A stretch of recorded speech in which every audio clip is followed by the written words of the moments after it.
এটা মনে হচ্ছে আমরা আউটসাইডারের আন্ডারে পড়ে গেছি। এখানে গণতন্ত্র প্রত্যেক দিন খুন করা হচ্ছে। আমরা একটা উপরে একটা ব্যবস্থাপনা, তারা আমাদের মনে হয় তারা আউটসাইডার, তারা আমাদের উপরে সেটা ইম্পোজ করছে। গণতান্ত্রিক রাষ্ট্রে পরিকাঠামোয় প্রত্যেক দিন আমাদের নাগরিক অধিকারকে খুন করা হচ্ছে, হত্যা করা হচ্ছে। এই রাজ্যের যে সরকার, তথাকথিত মা মাটি মানুষ সরকার, যার বয়স প্রায় 12 বছর হয়ে গেছে, আমরা যারা এখানে এসেছি আমরা সকলেই রাজ্য সরকার দ্বারাই আক্রান্ত। রাজ্য সরকার বলতে রাজ্য সরকারের পুলিশ প্রশাসন দ্বারা আক্রান্ত, বা রাজ্য সরকারের যে শাসক দল তাদের গুন্ডা বাহিনী দ্বারা আক্রান্ত। শুধু বলছে ওই গ্রামের গ্রামবাসী ছাড়া আমরা কাউকে যেতে দিচ্ছি না। এটা তো আমরা দেশের আইন অনুযায়ী, সংবিধান অনুযায়ী এটা পারমিট করে না। নমস্কার, আপনারা দেখছেন হাউ দ্য ইন্ডিপেন্ডেন্ট মিডিয়া, সঙ্গে আমি সুমিত। আর এখানে একেবারে দলুয়াখাকির যে গ্রাম, সেখানে পৌঁছাবার চেষ্টা করছিলেন আক্রান্ত আমরার পক্ষ থেকে এক প্রতিনিধি দল এসেছেন। রয়েছেন প্রমীলা রায় বিশ্বাস, যিনি বরুণ বিশ্বাসের বোন, এবং রয়েছেন ডক্টর অম্বিকেশ মহাপাত্র, এবং সঙ্গে আরও প্রতিনিধি দল। তাদের কিন্তু একটাই দাবি যে তারা গ্রামের আক্রান্ত যে মানুষগুলো, তারা কতটা ত্রাণ পেল এবং কতটা তারা স্বাভাবিক আছে, সেইটা সরজমিনে সচক্ষে দেখতে যাওয়ার একটা দাবি। কিন্তু সেখানেই পথে আটকালো প্রশাসন। কথা বলে নেব প্রমীলা রায় বিশ্বাস এবং বরুণ বিশ্বাসের তিনি বোন, তিনি কি ঠিক বলছেন, এসে কি দেখলেন এখানে।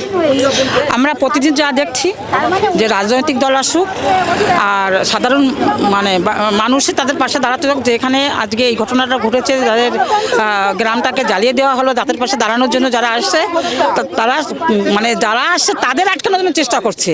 আসলে আমরা জানতেই পারছি না সেখানে কি ঘটছে, মানুষগুলো সত্যি নিরাপদে আছে কিনা। আজকে এখানটায় দেখে আমাদের সত্যি লজ্জা করছে যে আমরা কোন রাজ্যে বসবাস করি, আমরা কোথায় আছি, আমরা কিছু করতে পারি। মানুষ হয়ে আমরা মানুষের, এই আক্রান্ত মানুষের, এই অসহায় মানুষের পাশে দাঁড়াতে পারলাম না, তাদের খোঁজখবর নিতে পারলাম না। এই একটা লজ্জাজনক, বলার মতন ভাষা নেই। লজ্জা আমাদের দেশের লজ্জা, রাজ্যেরও লজ্জা। এই রাজ্যের যে সরকার, তথাকথিত মা মাটি মানুষ সরকার, যার বয়স প্রায় 12 বছর হয়ে গেছে, আমরা যারা এখানে এসেছি আমরা সকলেই রাজ্য সরকার দ্বারাই আক্রান্ত। রাজ্য সরকার বলতে রাজ্য সরকারের পুলিশ প্রশাসন দ্বারা আক্রান্ত, বা রাজ্য সরকারের যে শাসক দল তাদের গুন্ডা বাহিনী দ্বারা আক্রান্ত নানানভাবে। হ্যাঁ, তো আমরা এখানে এসেছিলাম নাগরিক অধিকার থেকে। অসহায় মানুষ, তারাও নাগরিক দেশের, তাদের পাশে গিয়ে তাদের অসহায়তার কি ছবি সেটা আগে স্পষ্ট করে জানা সরজমিনে, যে তারা এখন কি অবস্থায় আছে, কি ঘটনা থেকে এই ঘটনা ঘটলো, তাদের কাছ থেকে শুনে। আমাদের রাজ্য প্রশাসনের উপর কোনো ভরসা নেই, আমাদের রাজ্যের যে মানবাধিকার কমিশন আছে তার উপর আমাদের কোনো ভরসা নেই। আমরা সেই জায়গা থেকে জাতীয় মানবাধিকার কমিশনের কাছে লিখিতভাবে আবেদন জানাবো। এটা হচ্ছে আমাদের প্রাথমিক কাজ।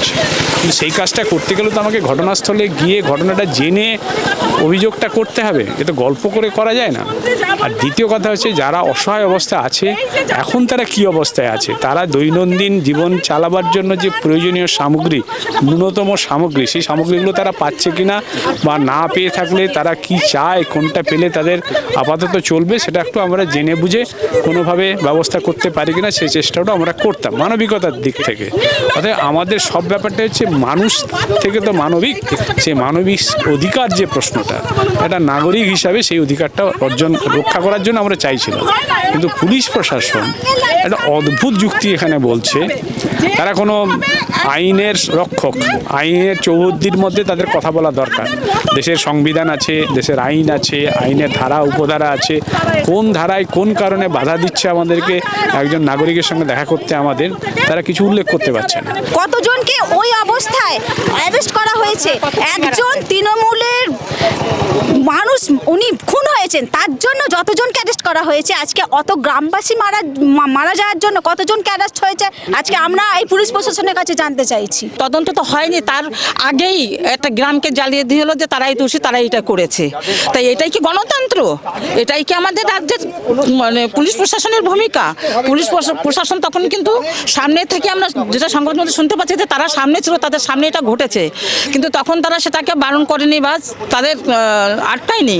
আর এখন আমরা তাদের পাশে দাঁড়াতে যাচ্ছি, আমরা সাধারণ মানুষ, আমরা তো রাজ্যে আক্রান্ত মানুষ। যেমন বরুণ বিশ্বাস খুন হয়ে গেছে, তখন আমরা কোনো পুলিশের সহযোগিতা পাইনি, আজও পাই না।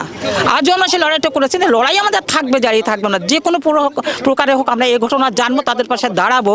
কিন্তু পুলিশ প্রশাসন আজকে যেটা করছে সেটা আমাদের রাজ্যে সত্যি লজ্জা, আমাদের লজ্জা, দেশের লজ্জা, পুলিশ প্রশাসনের লজ্জাও। আর মুখ্যমন্ত্রীর কথা কি বলবো, আমাদের লজ্জা, একজন মহিলা মুখ্যমন্ত্রী, আমাদের লজ্জা। এই গ্রামের মানুষজনের ঘরবাড়ি জ্বালিয়ে দেওয়া হয়েছে, দুষ্কৃতীরাই জ্বালিয়েছে।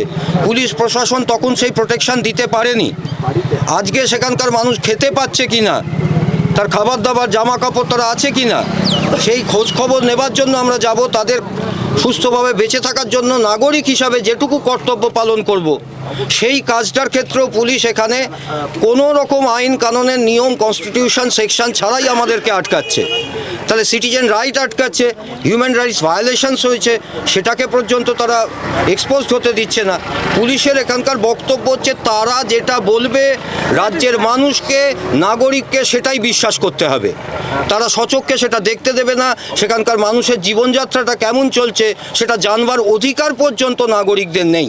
প্রয়োজনে আমাদেরকে যদি ইলিগাল পার্সন মনে হয় এই আমরা আক্রান্তের টিমকে আপনারা অ্যারেস্ট করুন, কিন্তু আমরা সেই নাগরিকদের পাশে যেতে দিন। কিন্তু না, গাজোয়ারি এখানে এখন ল অ্যান্ড অর্ডার বলে কিচ্ছু নেই। এখানে ডেমোক্রেটিক সিস্টেমে অ্যাকচুয়ালি স্বৈরতন্ত্র চলছে। নামটা বলুক, যে উপরওয়ালাকে, উপরওয়ালার নির্দেশ আছে, সে নামটা আমরা জানতে চাই। মন্ত্রী কে? পুলিশ মন্ত্রী। তিনি কি উপরওয়ালা যিনি, তিনি পুলিশ মন্ত্রী? আমার তো মনে হয় ওনার এই ঘটনার জন্য পদত্যাগ করা উচিত। পুলিশ মন্ত্রী যদি উনি উপরওয়ালা হয়ে থাকেন, নাহলে সমস্ত দায় স্বীকার করে উনি পদত্যাগ করুন।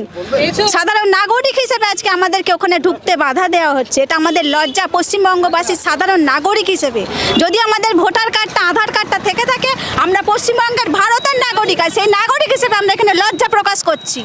একদমই তাই, একদমই তাই। আমরা যা এখানে প্রশ্ন ছিল আমাদের, একেবারে পশ্চিমবঙ্গের ভিতরে একটি গ্রাম, সে তার নাম দলুয়াখাকি, একেবারে জয়নগর অঞ্চল, ব্লক নাম্বার 1।